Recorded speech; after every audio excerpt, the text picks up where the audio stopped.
জান্নাতীরা যখন জান্নাতের দিকে যাবে, ফেরেশতারা হাঁকিয়ে হাঁকিয়ে নিবে, চলেন চলেন জান্নাতে চলেন। তারা যেতে যেতে জান্নাতে ঢোকার পথে যে বড় বড় গেট গুলো থাকবে, এই গেট গুলো পাবে। এই গেট গুলো এত সুন্দর ডিজাইন করা, অসাধারণ ভালো। এক একটা গেট এত বিশাল। এই গেট গুলোর আশেপাশে বিশাল মরুদ্যান, বিশাল বাগান, বিশাল খাওয়া দাওয়ার ব্যবস্থা। এই সুন্দর দৃশ্য আর চাকচিক্যময় জায়গা দেখে জান্নাতীরা মনে করবে এটাই জান্নাত। জান্নাতীরা বসে ওখানে খাওয়া দাওয়া শুরু করে দেবে। ফেরেশতারা বলবে এটা জান্নাত না, এটা তো জান্নাতের গেট। চলেন চলেন, জান্নাতীরা কয় এত সুন্দর, চলো চলো সেটাতে ঢুকবো।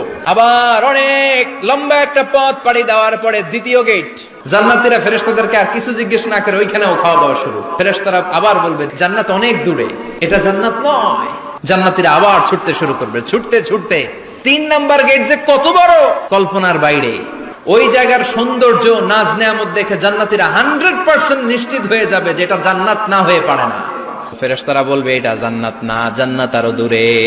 সুবহানাল্লাহ।